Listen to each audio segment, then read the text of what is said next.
This is He Knows His Sport, bringing you that heat and that fire. All right. Somebody told me, man, check out IBFP or whatever the fart his name is. I said, okay, I'm coming for that neck. I'm coming to put the foot on the what? On the necks. First and foremost, that Q&A video. Oh my gosh, so much stuff to debunk. Let's get right into it. You said Spence won't have all the physical advantages. Listen, you mentioned Mikey Garcia was a multiple weight class division fighter at 126, 130, 140. But is he that 147? I've mentioned this before. What the fuck has he done at 147 pounds? Higgity hush. How many fights has Errol Spence had? 24 fights. Where has all his fights taken place? 147 pounds. Mikey Garcia is unproven where? At 147 pounds. What weight class is this fight going to take place? At 147 pounds. So last time I checked, it's like he's hitting the reset button. He's starting all over again. At what weight class? The 147 pounds. So higgity hush. Debunked. Then you want to run on this. You see, I have to backtrack on this physical advantage stuff. You said Mikey Garcia has the advantage in boxing ability and IQ. So I believe in fight night, there's a possibility that he may have a physical advantage in size as well, too. Not size, but in power. So if he has the advantages in boxing skills, IQ, and in power, what advantages does Errol Spence have? Let's see. Errol Spence is more defensively responsible, so you've been debunked. Errol Spence is more athletic. You've been debunked. Errol Spence is the faster fighter. You've been debunked. Errol Spence has the better conditioning. You've been debunked, because we've seen in fights where Mikey Garcia loses his ability to give you the same output in the second half of the fight. He wanes. I think that has a lot to do with his conditioning. I think that has a lot to do with the chalupas, the burritos, and the tacos that his stomach is filled with. I think that's what that is. So please, again, debunked, and you need to higgity hush. Then you went on this rant about Spence is going only on his size and power alone. That's the only advantages he has in the fight. Okay, you did not watch the press conference when Spence said that he has pedigree. I think you don't understand the word pedigree and what it means. When Spence is talking about pedigree, he's talking about boxing ability. I'm going to say that again, you Rudy Poo and you plum brain. He is talking about boxing ability. That's what pedigree means. It means boxing skills. It means IQ. It means the ability to practice and to implement the sweet science. That's what it means when he says pedigree.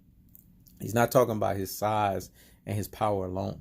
And anyone that thinks that Spence just mauls over cats, you know what I'm saying? They just don't get it. So we're sitting here saying that Errol Spence is a Triple G, a Margarito, a Provodnikov, a Matiste. Those cats have no special effects up and down. They have no boxing skills. Errol Spence has boxing skills. In 24 fights, and 24 of them have been what? 21 TKO stoppage. We've seen tactical aggression. We've seen technical punching placement, and we've seen body snatching work. We've seen a guy that places his punches accurately, effectively, with mean intentions, and with thudding power. That's what we've seen. So again, you've been debunked. You contradicted yourself when you said Spence is overlooking Mikey. Now you're sitting there and you turn around and you're asking yourself, which one is it? First of all, in one video, you said that Errol Spence is overlooking Mikey. But then on another video, you said that it's a 50-50 fight. It's a dangerous fight. I mean, you're all over the place, dude. You don't know what you want. And your fans keep calling you out every time they keep saying, because to me, it doesn't make sense. So when they ask you the question, why do you get emotional? And why do you go back and forth when they ask you that question? You know the question. What is the question? What is it? When they say, how can you say it's a 50-50 fight, but then you got Mikey Garcia winning? That's a oxymoron. It's a contradiction. You can't have it both ways. You're trying to cover all your bases, man. And your Rudy Poo and your plum brain Mikey Garcia fanboys, they need to get the blinders off their eyes. But they won't, because their brain is filled with mush and they are brainwashed at the highest levels. That's what they are. That's their true and proper levels. They can't see it, because that's a contradiction. Anyone with the commonest sense understands you can't pick a fight 50-50 and then pick a winner at the same time. It's either or. See, that's the stuff that I'm talking about. These cats on YouTube, this is what they do. They flip-flop. Me, I'm fixed. I already told you, Errol Spence is going to win what? Via 5th round TKO stoppage. I've been consistent with that argument. But you going this way, like the wind. You going that way, like the ocean. You don't know which direction you want to take, because you're trying to cover all your bases. And people need to call you out on that foolery. We see the nonsense for what it is. You're sitting here and you're trying to have contingency built-in excuses, so that way, if you lose, you know damn well you could say, well, I did call it a 50-50 fight. And I want those fans to continue to call you out, because it's nonsense. You got to pick a winner. You can't say it's 50-50 or a winner. And if you say it's 50-50, then you can't say Mikey Garcia is going to win. You have to say, when somebody says 50-50, they're basically saying the fight could go either way. I'm going to say that again. When a person says a fight is 50-50, they're basically saying the fight could go either way. They're not picking a decisive winner. That's the way it operates. That's the way it works when it comes to boxing. Then you sat here and said that Spence is Mikey's hardest opponent and Mikey is Spence's hardest opponent. I believe that half of what you said is correct. Yes, Spence is Mikey's hardest opponent, but Spence already fought his hardest opponent in Kell Brook. I've already made that comparison. Take Errol Spence out of the equation, plug Mikey Garcia into the equation, have him go into a 12-round fight at 147 pounds with that Kell Brook. We'll see what the outcome is. I want to know what people got to tell me. I want to know if Mikey Garcia stops that Kell Brook, that big-ass Kell Brook, that it took 11 rounds for Errol Spence to stop. And this whole misnomer about Kell Brook, I have to debunk that. When you sat here and said Errol Spence is ducking Kell Brook a second time, that's just nonsense at the highest levels. Why would he be debunking him? Why would he be ducking him? That doesn't make any sense. He fought the man the first time, stopped him in 11 rounds. So why is he all of a sudden now ducking him? You see what I'm saying? You're all over the place. Last time I checked, Errol Spence wanted to fight Kell Brook before Triple G. See, this is the stuff. You're choosing when to add information in, and you're choosing when to omit information. I see the game you're playing, but I told you, we're deep thinkers out here. We're Sun Tzu Art of War on that ass. You negated to mention that. Errol Spence was calling Kell Brook out way before the Triple G fight. And Kell Brook took the Triple G fight to attempt to duck Errol Spence. But when the IBF mandated that Kell Brook fight Errol Spence or lose his belt, he had no choice but to fight Errol Spence. See, that's the truth that you need to be telling people. Stop lying. Today I came with receipts, man. I'm debunking everything that you just said. Then this other nonsense where you said that you need to read into what Errol Spence is saying, that Errol Spence is this false, humble guy. That's what Errol Spence is. He's a humble dude, man. The guys that run their mouth are the Mikey Garcias of the world. Mikey Garcia is the one that's been running his mouth the whole damn time. Errol Spence has been scaringly quiet. So when someone is scaringly quiet and they point out the obvious against what you just said, all this time while you was running your mouth, that means they're not humble? Fuck out of here, man. That's the stuff that I'm talking about. Because if I'm taking shots at somebody, I'm defending myself. That doesn't mean that I'm not humble. Duh, you dodo head. Shh. That's why I said, you're sitting here saying that you're picking this as a 50-50 fight, but then you're picking Mikey Garcia to win. It doesn't make any sense. You can't have your cake and want to eat it too, man. That's the problem with these Mexican boxing community fan base. These Mikey Garcia fanboys at the highest levels. They always try to do these things where they create these narratives so that they can have built-in excuses so that when they lose, they can justify it. And then this nonsense where you're sitting here and you're saying that he knows his sport. I want to debate him. Really? Do you really want to debate me, dude? Because if you really want to debate me, why, when Brandon Strong asked you that question, You sat there and you relegated it to, oh yeah, we're going to have the live stream up this Saturday, but it's going to be 2 minutes. Each and every person is going to have 2 minutes. You can't live stream debate me and only give me 2 minutes. It has to be me and you debating and everyone that needs to be listening to our debate. That's how debates work. You go, then I go. You go, then I go. We go back and forth. That's what a debate is. Last time I checked, that's what debates mean.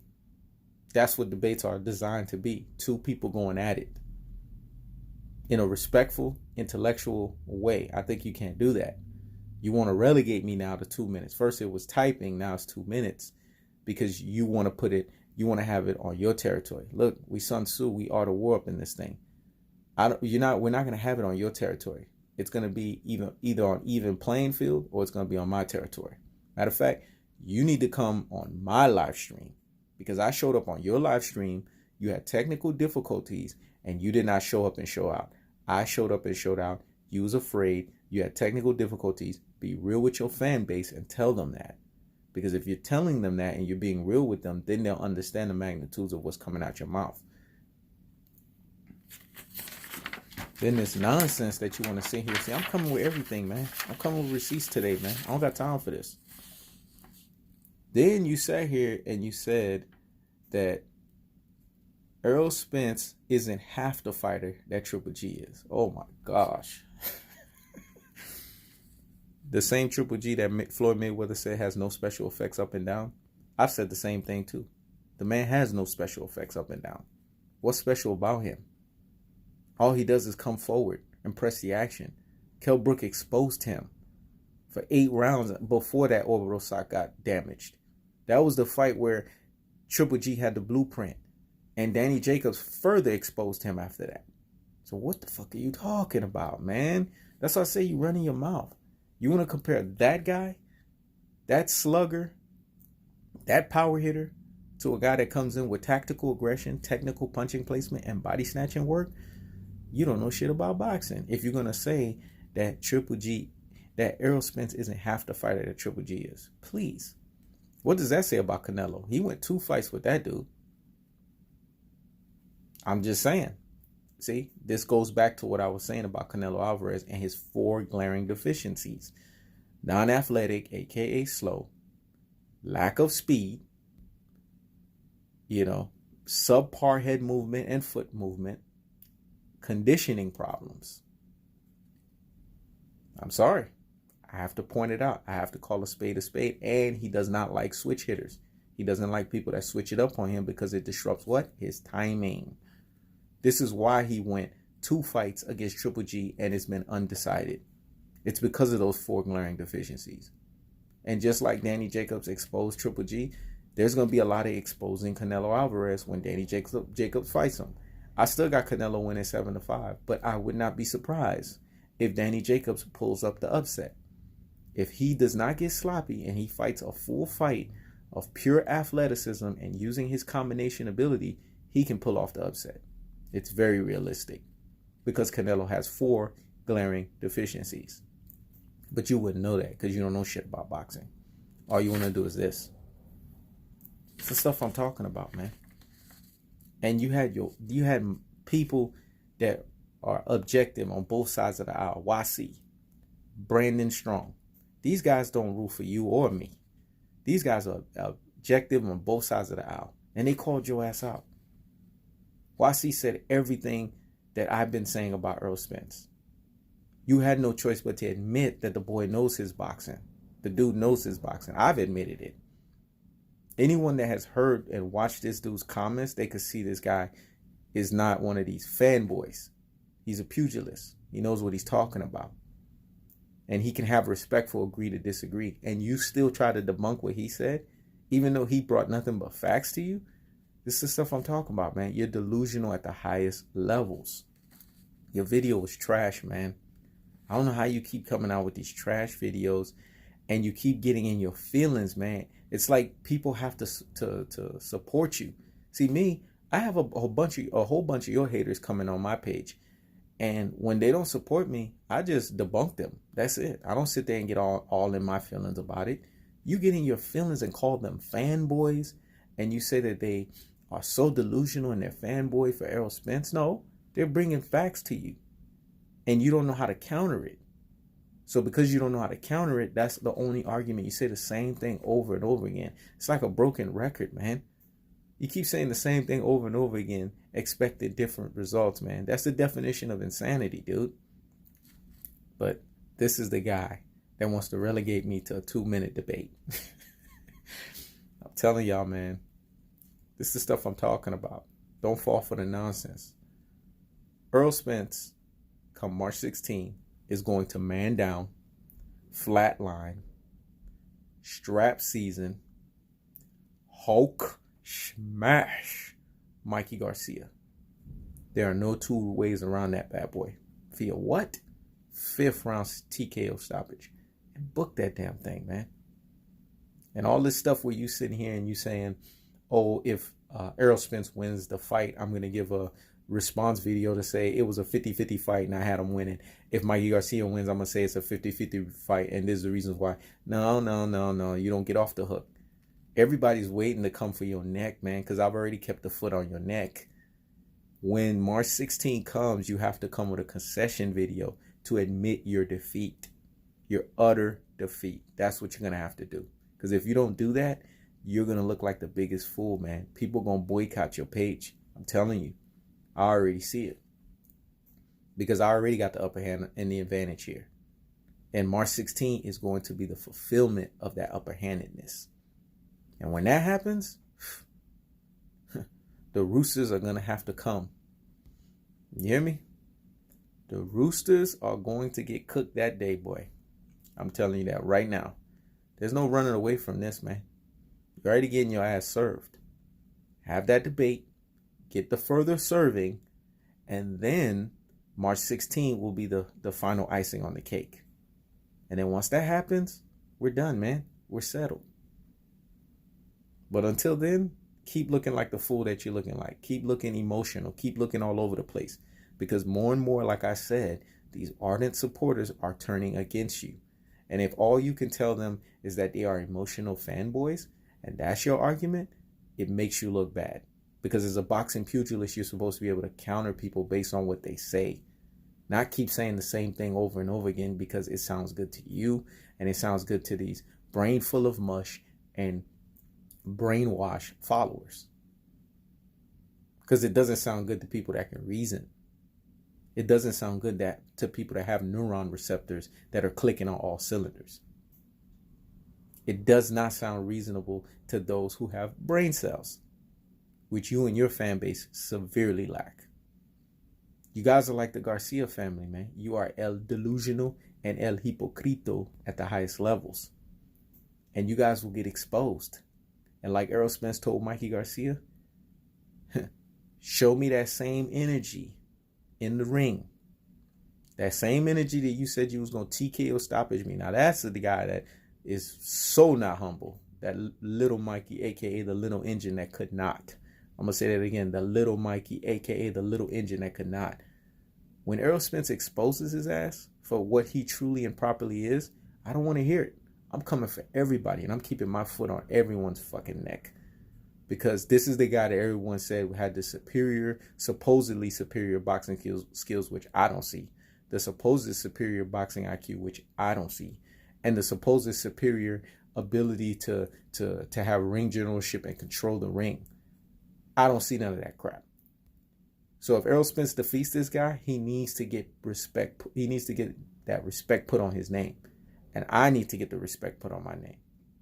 And like one of my followers said, they call me the Errol Spence of YouTube. That's true.